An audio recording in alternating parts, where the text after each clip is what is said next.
Hello beautiful starseeds, welcome to this AMA. This AMA is from December. Thank you to everyone on Patreon who have submitted these questions. And actually I've already filmed this video, but 1/3 of the video, the first video out of the 3 that I filmed, because it kind of breaks up into chunks when I record it on camera. The first clip was somehow damaged. I don't know what happened or how that even was possible, but what you'll notice is that after a couple of questions, my whole appearance is going to change because it's filmed on a different day because the original clip was distorted. So I'm going to have to film the couple questions in the beginning again, which is fine. Let's get into it. So just taking full deep breaths, grounding your energy, getting into your heart space and connecting with your cosmic level of being, your source field. And from this space, I'm going to invoke the highest caliber of galactic teams, angelic realms, highest facets of our consciousness to work through this transmission.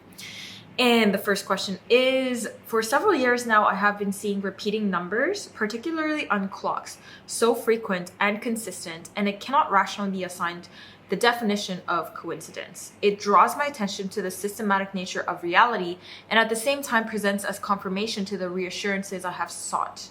What is your take on seeing what has been called angel numbers? I can't help but wonder if there's an angle to interacting with them and a higher level of awareness more beneficial to my path that I have yet to perceive. So, very valid and great question. Very good question. So let's talk about this.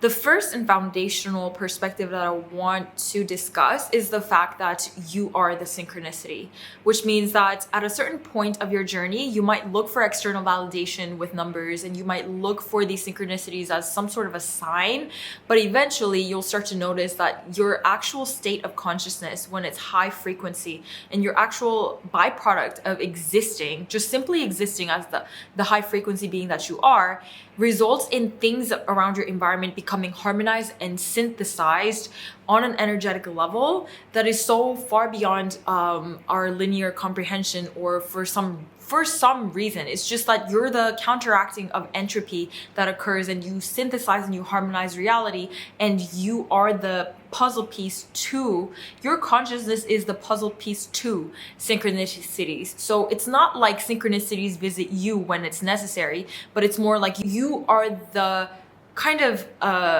you are part of the vortex of synchronicities. You are the path of synchronicities, and you kind of, synchronicities are kind of like a byproduct of your existence or your presence. So when you become present, when you are present, with your presence, all this chaotic entropies or scatter of certain dimensions of reality become unified. It's like you're the puzzle piece, as your consciousness is part of the puzzle piece. So it's not like you have to go and seek for a meaning, but it's more so like understanding your function. That is your function. You're here to harmonize and synthesize. So you'll just start to kind of like acknowledge them for what they are and kind of amplify that within yourself as you acknowledge it. It's really a cool thing. But aside from that, what I want to discuss is that sometimes obviously they will have specific messages and meanings, but I wouldn't rely too much on the angel numbers that people interpreted. Of course, there's certain values to each number. For example, in our archetypal kind of functions, especially when it comes to the tarot suit, tarot cards and the numbers and the archetypes of the tarot cards are very high signifiers of how our unconscious and subconscious minds are operating.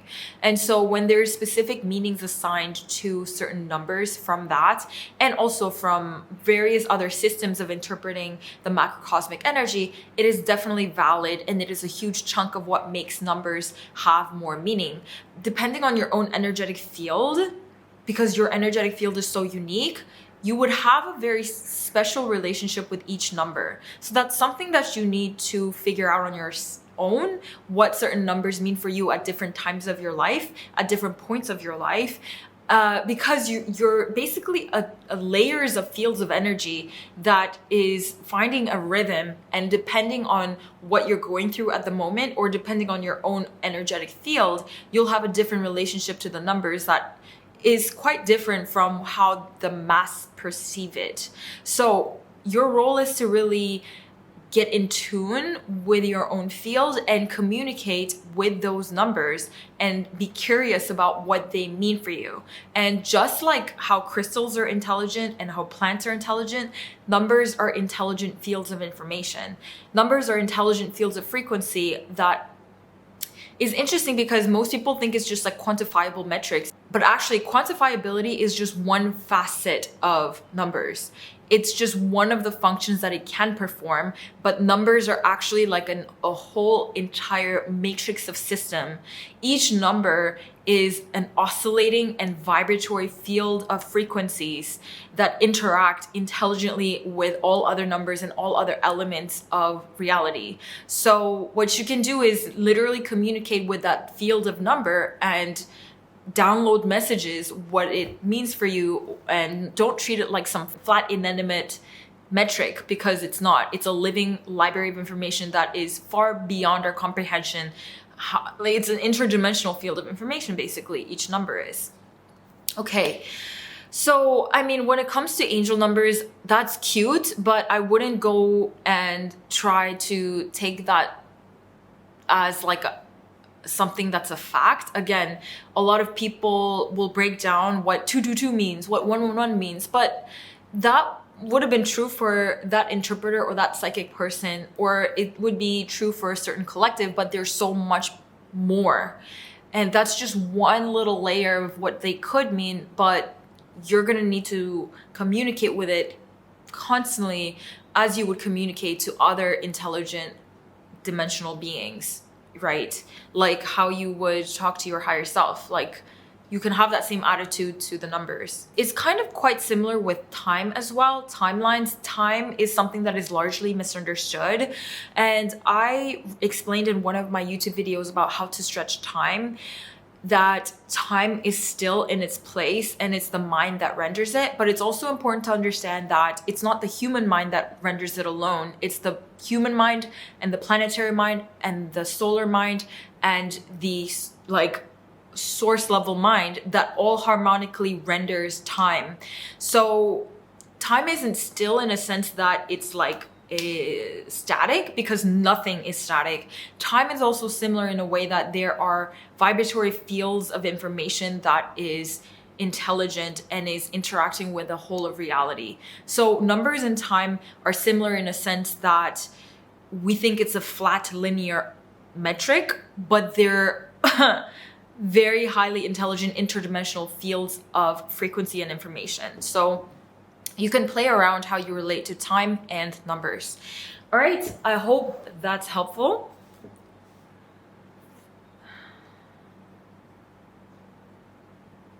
And I just want to add, there's no negative numbers, really. There's light and shadow to all of the numbers, most of the numbers. Like, of course, there's like some exceptions where certain numbers are so harmonic and transcendent. But each number, especially when it comes to numbers like 5, right?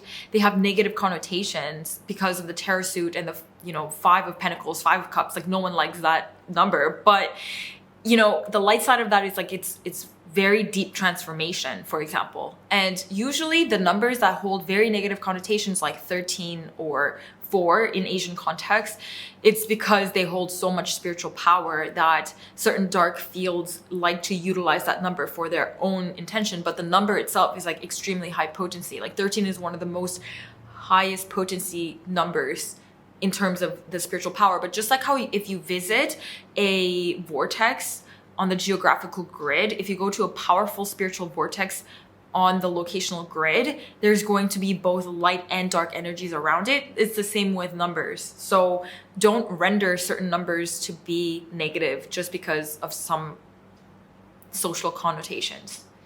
Each number, you can kind of strengthen your own interpretation and meaning and continually check in what it means for you at a specific time. Okay. Number 2, how can one distinguish between states of apathy, detachment, and true neutrality? They all seem to run into each other for me, unsure whether there is a spectrum even. Okay, so this question, I believe, is kind of a follow-up from the previous question from November, when somebody asked around feeling neutral, like too neutral to a point where everything feels numb. And my answer to that was true neutrality is all encompassing of all spectrums of experience. And if you are unsure, and this is a very valid question, but there's a couple of things that I want to address. The first thing is that I will have to say that both can coexist at the same time simultaneously. So you could be truly neutral, but at the same time experience a state of apathy. But the difference is that when you know, because this is experiential, you'll know what is true or not true. So if, say, for example, anyone has questions around, this is a good example I will give. If somebody's like, when you ingest like psilocybin or cannabis, how would you know when you're high? Like, a lot of people who have never interacted with these plant medicines would ask that question.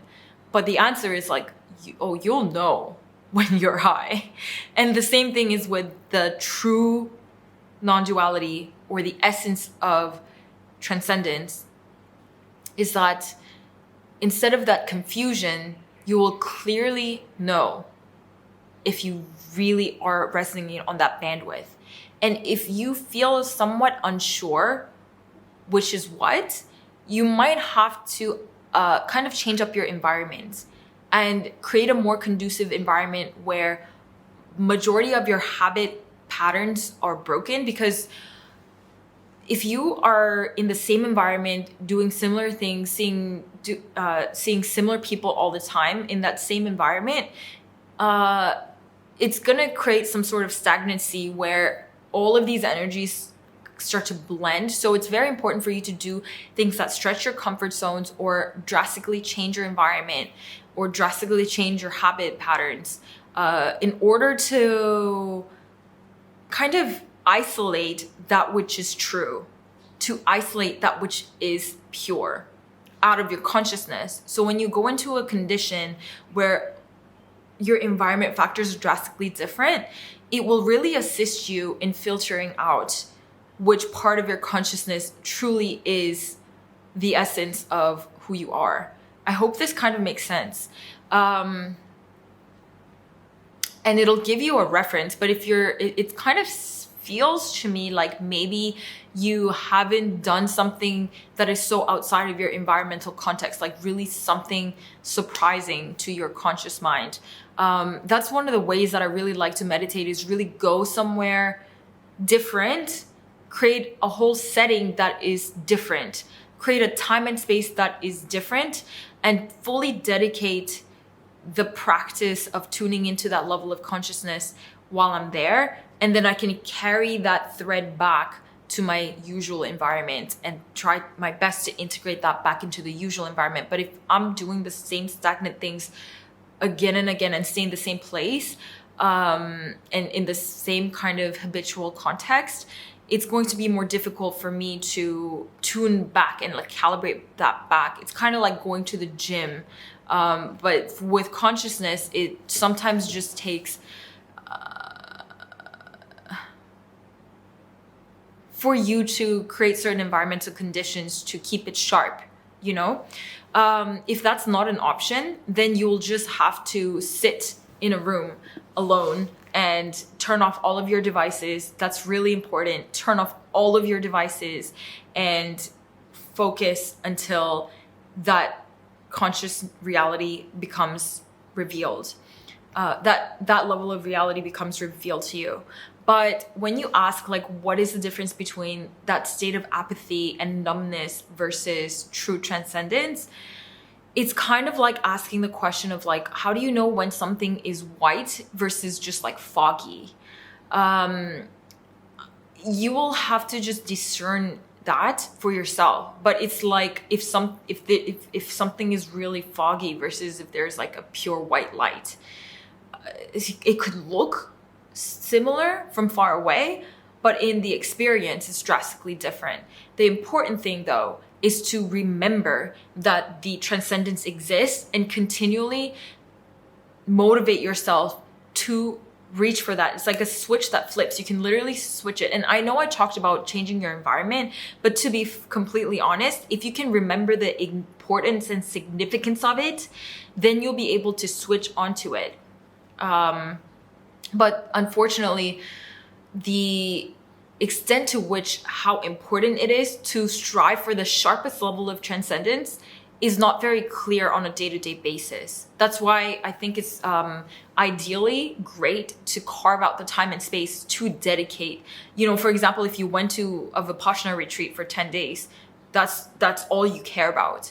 But when you're just like in a mundane day-to-day life, you kind of forget to prioritize that as the number one priority unless you have that drive so deeply, which, you know, can come and go, but at the same time, you have to remember how important it is, or else it'll just blend into, you know, all of these other levels of experience that is much more foggy, you know.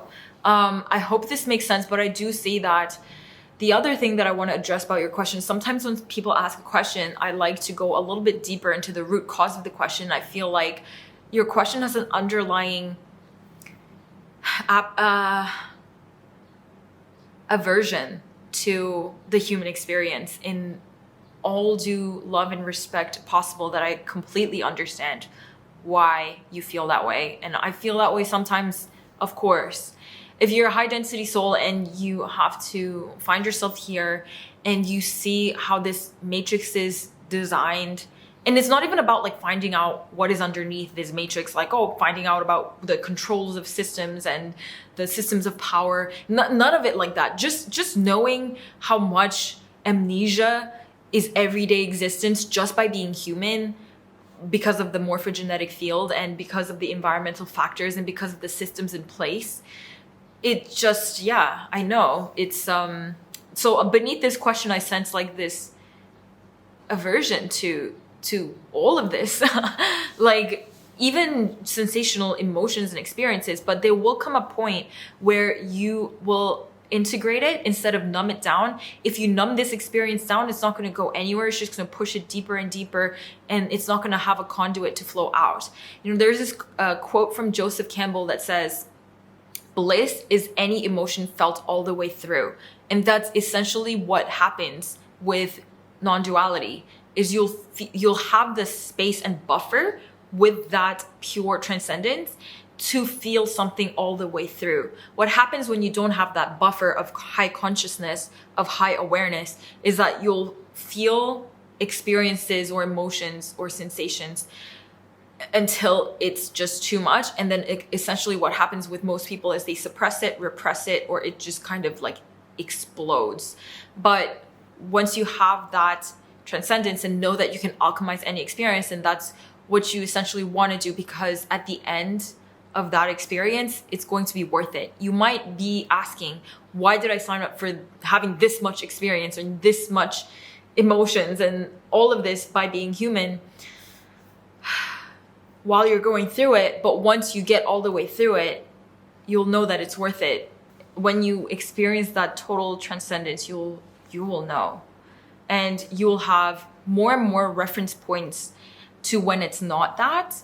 And I have total faith that you've experienced that transcendent total space, but perhaps in the process of integration back into the default state, it's become mixed up. And I will really recommend you dedicate a very solid time-space reality without any distractions, without any devices, to tune back into, calibrate and sharpen that state again, so that you'll know immediately. And when you do that often, you'll know immediately when it's not the purest state.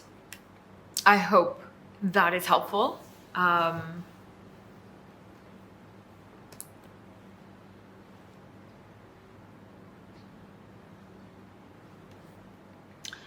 Okay, the next question, and this is where the video got a little bit cut off, so I will answer this, and then the next part is still okay. The next question, this is where the video got a little bit cut off, so in the middle of this answer you will see the other me. Often I wake up in the middle of the night and can see with my eyes creatures, entities, or things like spiders being thrown at me. A different thing happens each time, but each time I get absolutely frightened, sometimes even terrified for my life. After a few minutes, reality starts to sink back in and I realize there's nothing there.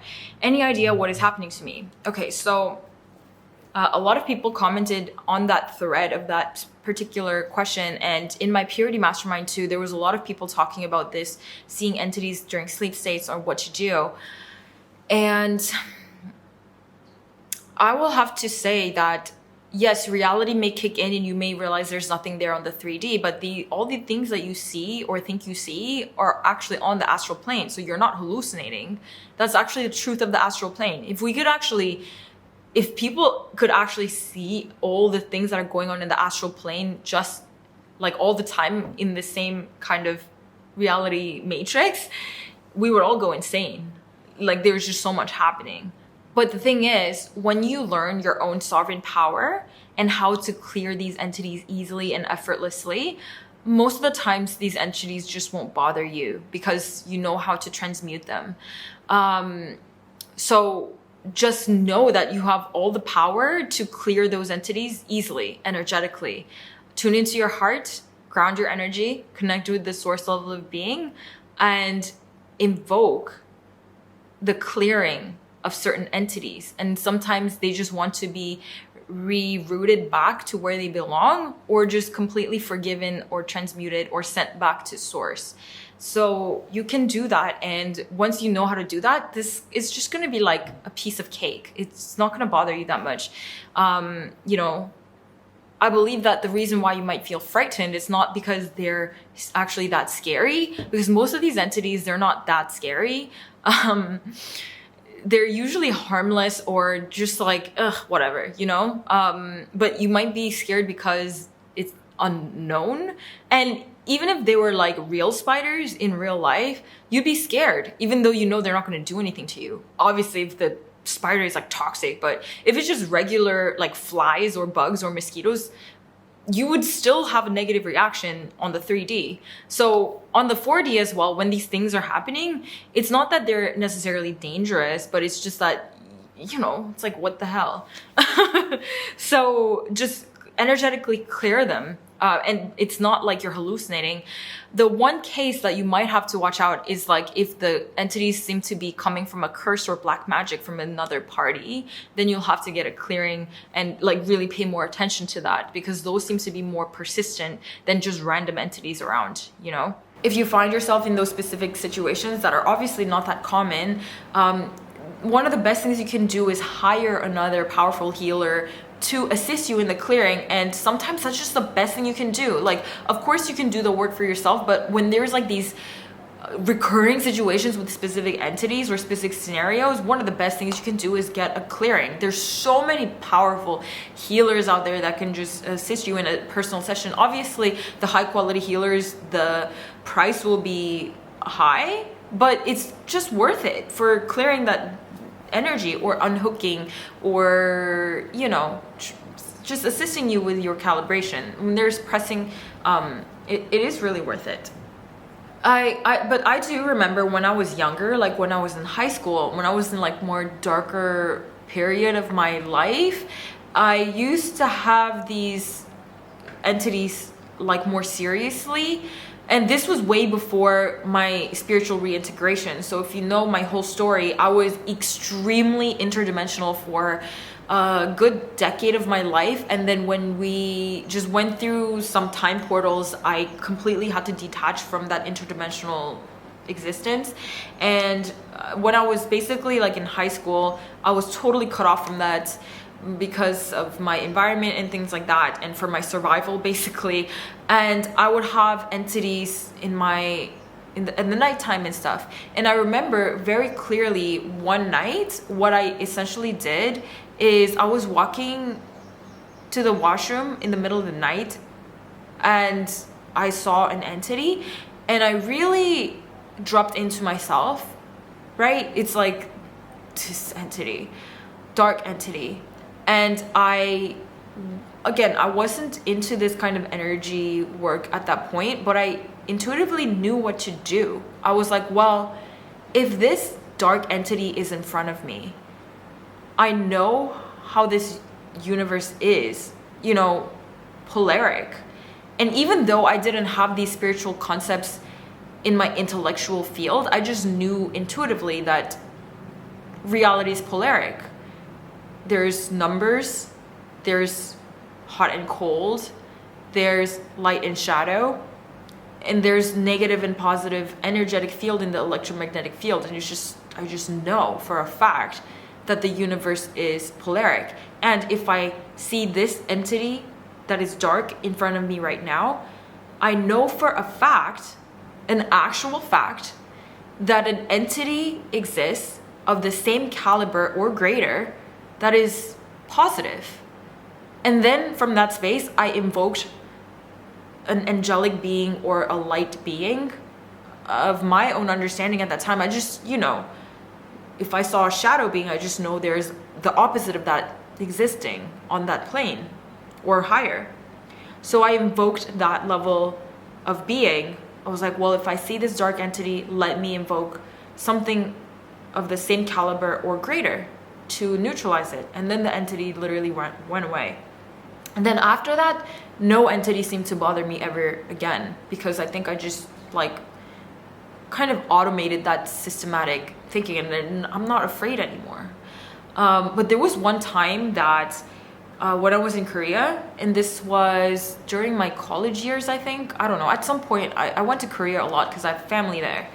And I was at my grandmother's house, and I literally had like, from a space of not being trained in energetic arts at all, at that point too, I had to perform like an exorcism of a dark entity.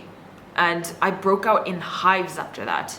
But I kind of wasn't, again, I didn't have any energetic training, but I just intuitively knew what to do and how to utilize my intention and invocation to banish an entity or neutralize that field of energy.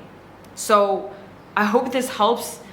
This kind of line of logical thinking, this is like a first principles thinking, right? In terms of energy. So if you ever feel like fear states, I hope you remember exactly that. And you know, if you're at the level where you're tuned into Starseed Energetics Patreon, then you obviously have a far greater knowledge and intellectual understanding of this than I did when I didn't know anything. Like I literally was not in touch with the spiritual community at all, or any spiritual text or anything. It's just intuitively knowing it, and then it really works. So I hope that helps.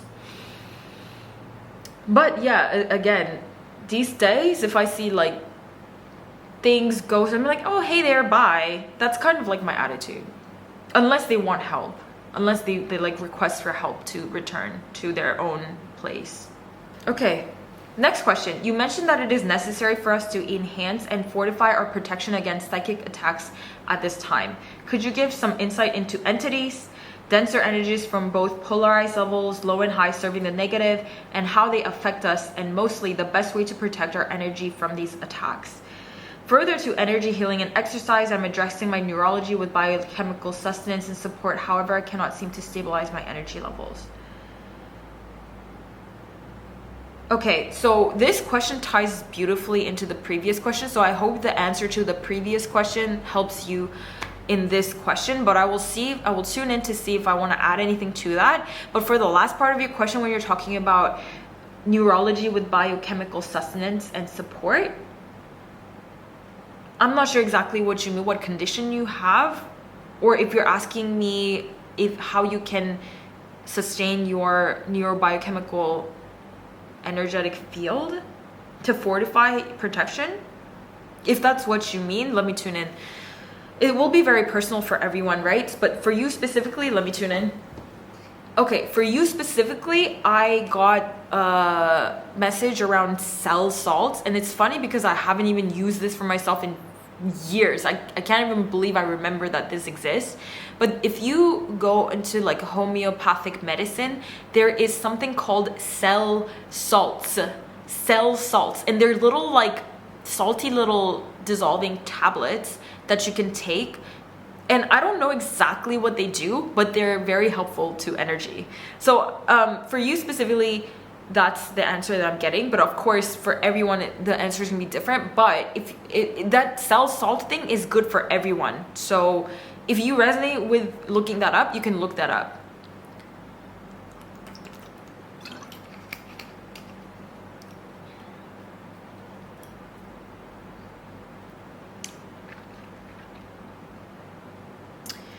So when it comes to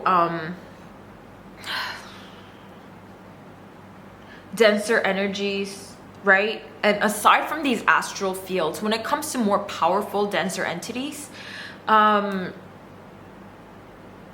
serving the negative, you know, this is a really convoluted topic. I actually was a targeted individual. Like, you know how there's like really scary documentaries about people who think they're targeted individuals, like targeted frequency individuals, and they wear like tinfoil hats and stuff like that. It looks really scary. But to be honest, I was a targeted individual when I was a child. Obviously, I didn't deal with it the way that some really like intense people deal with it, like putting their heads in a tinfoil hat.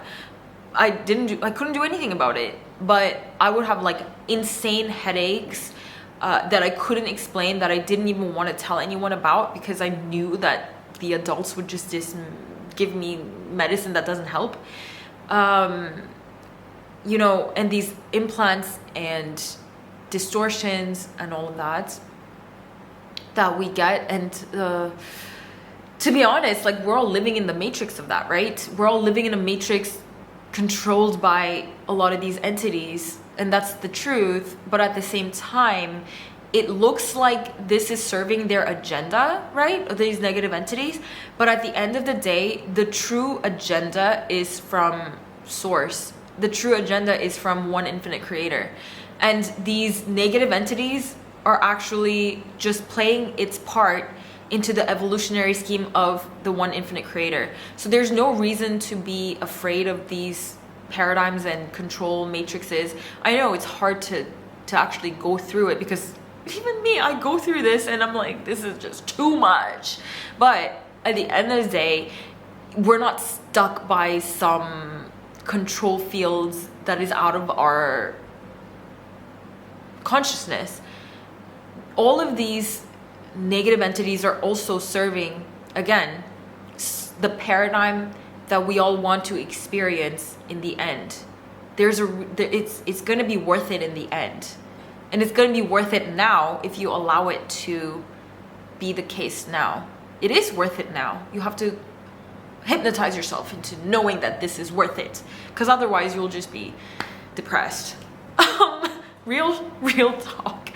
Yeah, it is worth it now. You know, look for the moments where it's worth it now. I know sometimes it's really hard, but it is worth it. And it will be more and more increasingly worth it as we master our sovereign fields. And in order, in terms of protecting and the best way to protect your field, you know, one of the best things you can do is go through a thorough cleansing protocol from all levels. And this is not something I can explain in one video. Maybe I need to make a video on this, like dedicated to this, like solely on how to go through a cleansing protocol and protective protocol. But essentially, it's your whole spiritual journey. You know how you go into the spiritual path and you start to take things out of your life and add things into your life, add practices, add dietary patterns, and you take away toxins and negative energies. Like, all of that is essentially what that's for, in order to protect your energy and strengthen your field and, you know, take away,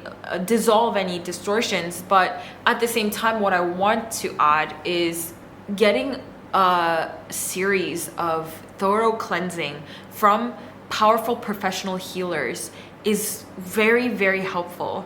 I don't know where I would be without all the network of healers that I've got sessions from, that I do give sessions to. And, you know, there's something so powerful about getting these clearings from another benevolent person or healer that truly has the intentions to assist you in healing, because when they're coming from a different energetic field and they have different sets of experiences and they have different sets of codes in their energy, there's something so powerful about just receiving their healing than you just try to do it all by yourself. And also because when you're just always trying to do it all by yourself, you're limited to your own blind spots. That everyone has blind spots, and so it's going to be really helpful, and different healers are going to appeal to you for different things.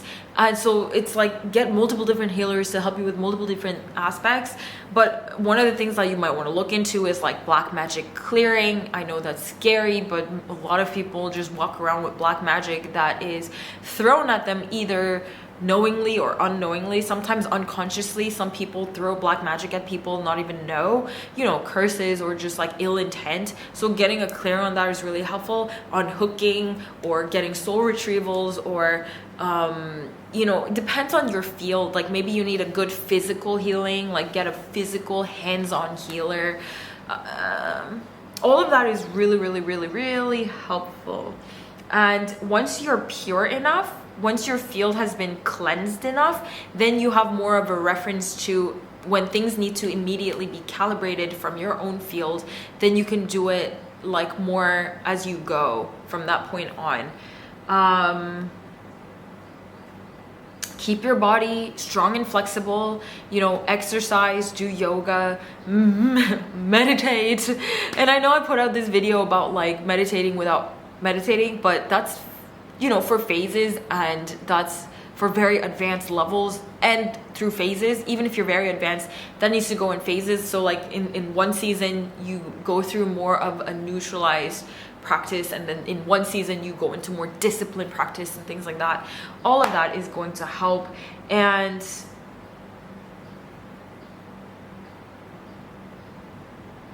yes, again, going through protocols with removing implants, intrusions, that's very important. Implants, intrusions, and of course plant medicine is always a good way to go about things if you're into that. Next, I have been able to access on some occasions praying mantis energy. It is expansive, high vibrational, very powerful. Recently just met a healer who also accesses this. Would love to hear more about this. Can't find on the internet. Thank you.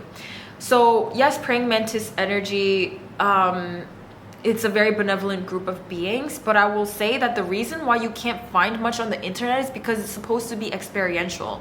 And I know sometimes you just want to quench your intellectual thirst, but the best way to get in touch with specific collectives is to be a conduit for that energy. Like ground yourself, connect with your source level of being, amplify your heart field, and from that clear space, invoke the collective of that energy to interact with you, interface with you, or channel through you, and ask them all the questions you want.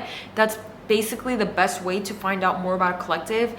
Sometimes literature is really helpful, and of course sometimes it's helpful to watch or listen to other people who have access to that energy. I will recommend a channel. She's not a trance channel, she's just an interactive interface channel. Her name is Michaela Sheldon. She has this channel with a group of beings on YouTube called AAE.tv. She's a really good channel. I think she does some work with collective channeling.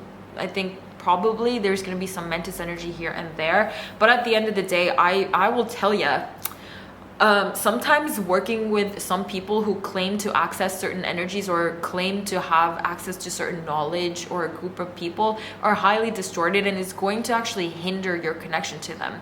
I really believe that when you want to work with a collective of beings, before you seek out external information, you have to be really fluent with your own interaction with them. Like with the Arcturians, for example, or Pleiadians or whatever, all these different collectives, I would just let these extraterrestrial beings interact with me multiple times for a huge chunk of time before I would even seek out any external information, because it can just actually distort it, and then you'll know what to discern when you're getting the information. Like when you're getting the external information, if you have experience of those true frequencies, you'll know how to discern what other people are saying. But the sad part is, like, especially with the galactic groups like Arcturian Council and things like that, a lot of people are now claiming to channel that energy, attempting to channel that energy. Sometimes it can really mess you up, but you just have to connect by yourself, and that's the best way to get to know. And then once you actually connect with that energy, the reason why you perhaps cannot connect with the crystal clear information around this group of beings is because you haven't solidified it within yourself. Whatever energy you get to call in, whatever external information you get to interact with, is kind of like a aftermath of what you've already connected with internally. So if you think like, say you watch one of my videos and you're like, wow, that is just such clarifying information about this topic, it's because you've already connected with that on some level within. Otherwise you would have never came across that video or the literature. Okay, so even when you get a session with, say, a trans channel who can channel the Pleiadian Council, for example, you already have interacted with the Pleiadian collective like a few weeks before, getting a whole calibration in your sleep state or in your meditation, and then you find the external after. Okay, how to deal with energetic overwhelm. I constantly get third eye, crown chakra headaches. So other than the obvious answers of grounding and getting enough sleep, one way, if you get too much information around your crown and your third eye, is kind of relevant to when I was talking about entities, and how if you see like a bunch of entities, you know, in your space or in just any space at all, unless they have some relevancy, you just dismiss it, kind of thing. And so not all higher information is relevant, not all like higher dimensional information is relevant too. So the one thing that you can really do to stay away from this overwhelm is to identify very precisely what are your priorities, like what are your values, like of your whole life incarnation right now, and having the commitment to dismiss whatever is less relevant. I'll give you an example. Like, that's why I think it's so important to prioritize what some may call non-duality or transcendence, or that's transcendent level of being. That could also translate back into like just observer states, or physiologically speaking, it's your breath. So just returning to your breath, like life is an entire meditation. And whenever you find yourself stuck in a loop or getting overwhelmed or get confused, just simply having the intention to return to the breath. And the breath is just symbolic of your highest core essence or your highest values. This is a lot of questions. Okay. Ever since I moved in with my sister a few years ago, her life has transformed quite a bit. She has questioned and dropped a lot of our religious upbringing, and she has come to terms with being gay and come out to our family. At the same time, she has really been struggling with it and dealing with depression and confusion about these things. She's not as interested in spirituality or self-work as I am, and I'm concerned that my own work on myself and specific frequencies I bring into our home are forcing her into a space of transformation she may not be ready to deal with. How can I assist her in this without having to talk about it verbally or overstepping spiritually in her evolution? But first and foremost, you're a very thoughtful, caring person, sibling, so that's very nice. One thing that I will point out is that you're not bringing a frequency that she's not ready for.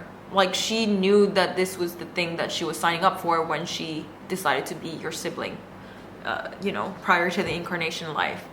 And I feel like underneath this layer, there's this part about you, there's a deeper part about you fearing that you're going to bring a new paradigm to your whole family line or your ancestral lineage. Like, you're here to break a cycle of all of your ancestors, and there's a fear of visibility or that level of transformation, as if you're here to do something that you're not. like you have to deprogram that out of your field and know that you're here to make all the change. You're here to be the brightest level of yourself. Do not hide behind anyone else's sake. You have to do you. If anything, if you don't show up as your best self, your sister's gonna be out of alignment even more. It's not going to serve anyone if you don't show up as your highest self. So what you're adding to these people as a catalyst, there is this misunderstanding about catalysts, like energetic catalysts, that they just bring uncomfortable change and transformation to everyone. But what they're actually doing on a higher level, and if they are evolved, is they're bringing harmonics to the transformation at the same time. So the way that I would deal with this is just to hold an energy that she can come to you when she feels like she wants to come to you. Just have that open invite energy, and you can maybe even tell her about that. But at the same time, I think the most important thing is see if you can find this underlying pattern within yourself. Is there some sort of area in your life where you feel like there's a piece of your truth and you're uncomfortable to deal with it in your own life, and you do that for yourself, like transform that within yourself? That genetics are very easy to transfer healing to. It just, when you heal yourself, it just ripples. Like, it's very interesting. So find that pattern in yourself and heal it within yourself. But I would even say, like, are you perhaps feeling this way about your spiritual identity? Like the level of yourself that is like a complete starseed, you know, otherworldly being. Is that kind of like your spiritual closet thing that you came out and then you feel a little bit ashamed by? I would even ask that. Is there some way that you can integrate that more and honor that within yourself more? You know, these days, being spiritual or being gay is not a big deal. I mean, it depends where you live, obviously, with all, and also your living environment, if your direct family is comfortable with that or not. But you know, it's not that bad. But I can understand if the family is like very 3D and what do you call it, like not open-minded, how that could be very uncomfortable. But in general, in society, it's kind of like normal. I mean, it's not going to be as difficult as, say, like a couple decades ago. I think even like our parents' age, our parents' generation, being gay would be like, like that's just really difficult. But these days, 2022, it's pretty like, yeah, chill. But with that being said, I don't know. There's a lot of people who are still racist. There's a lot of people who are still sexist, and she's just gonna need to find herself a good environment to go into. Like, yes, it is still difficult in some parts of the world, in some organizations, but she can navigate her through to the right community, the right environment.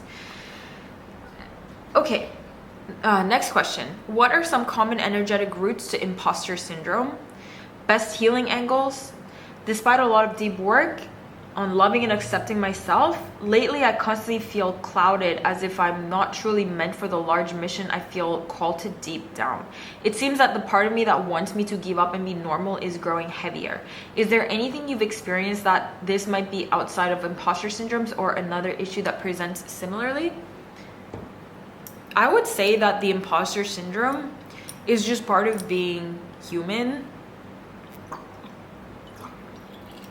And the part of yourself that feels like you're meant to do something incredible and like just really knows your worth, versus like the part of yourself that feels like maybe it's an imposter syndrome, is kind of like you navigating the ups and downs between you tuning really aligned and operating from that high dimensional consciousness versus coming back down to the earth, versus coming back down to the linear cognition. And it's just part of the human condition. I think that if you even talk to some of the most successful people in the world, I don't know who would fall into that category for you. Like, who's successful? I mean, let's think. Would you think Elon Musk is successful, or does it have to be somebody who's more holistically spiritual to have success? Like, who's like a real legend? Okay, Elon Musk is a legend. Michael Jordan is a legend. Who's a legend? Tell me, who's a legend? You can talk to any of these people And they will all have these aspects of themselves that just don't feel like they're good enough, or that maybe that they're delusional. They will all have this. The difference is that you learn that this is not personal. You learn that part of your imposter self is not personal. And you learn to like, kind of like, okay, it's all right. And like, just kind of move on, you know? And know that that's okay to experience, but somehow there's something higher pulling you to the next level of existence or next level of relating to yourself. So the next time that you find yourself feeling like that, know that no amount of success is going to cure the imposter syndrome. It's always going to show up in some way, shape or form until we all like get to the next level of consciousness, which is not going to be too long anyway. Like maybe a couple decades, maybe 3-4 decades. It's not gonna be too long, too far ahead with all these transformations occurring in the collective, you know, because also this is connected to the collective and you're feeling into the collective way of relating to self. When you're relating to yourself and perceiving yourself, you're also kind of taking on the collective coat of how everyone relates to themselves. Like that activity of relating to yourself is coded with a morphogenetic field of everyone feeling like you're just not enough, or just not good enough, or not like an imposter. So eventually you'll get yourself to a level where you've proven that imposter self wrong so many times that, you know, it doesn't mean much to you. Like that would be another difference. Like some people who are truly legends that continue to succeed, it's like they still have the imposter syndrome time to time, but they've learned to not give it much significance because they've proven that self wrong so many times by succeeding. So it doesn't matter if you have a lot of experience of accomplishing your goals or not. Just know that this is just, you know, not that big of a deal. It's not something you have to fix. It's not something that you have to chase around to try to get rid of. It's just something like, all right, just something you can make peace with. Does that make sense? Next, my soul and heart long so deeply for the experience of converting from a male to a female body. What is your perspective on physically transitioning hormones, and what do you feel may be behind this calling? I'll be honest, I'm feeling fear with this. I think it's very interesting that there's 2 questions in this month around this like gender fluidity. And thank you so much for being vulnerable and opening up about this. I think that the perspective on physically transitioning is definitely, it's a physical metaphor for the freaking energetic flip that we're all going through. Like we're going from flip to flip. We're going like, even if it's not like on a physical level, we're all going from flip to flip. The whole planet is going from flip to flip, like a pole shift. And I think this is just a physical manifestation of that for some people. The other part of it is that you're probably like I think you mentioned like Andromedan connection. If you're a shapeshifter on higher dimensions, especially if you have a connection with the Andromedan star beings, shape-shifting. So you're kind of just like really thirsty to experience that on the physical plane. That's the nature of who you are. You shape-shift, you transition your form. And even if it's not with like your gender, it could be like just the way you look. I mean, for myself, it's like if you look at me from time to time over the years, like my looks change a lot. And that's like the Andromedan thing. But the reason why you might be feeling fear around this, I believe that it's probably have to do with your parallel or past lives where you wanted to experience this on the 3D plane before and was extremely threatened by the reaction of others. Or like say if you were born in another time or another community or a context that is not conducive to and open-minded to this, which, you know, in history of humanity, they always had problems with all these different things that doesn't make any sense. You're in this life called to re-experience that in a graceful way. And I mentioned this in the previous AMA where some people were asking about like, why is it so difficult to clear ancestral karma or ancestral lineage and what can I do to make it easier, is like understand that same framework of what was difficult for them. With your level of consciousness, you can make it easy. With where you are born now, here and now, at this point of time of evolution, it gets to be easy. And you're healing that by showing that it can be done with grace, it can be done with ease. And the same thing goes for you. It's like, well, in past lives, or maybe like some of your ancestors went through this and had to go through a lot of problems with it, traumatic experiences with that. But you're in a place where you have a specific high level of consciousness and a co-creative power to go through this in a graceful way, invoke all of the divine guidance that you can invoke through this,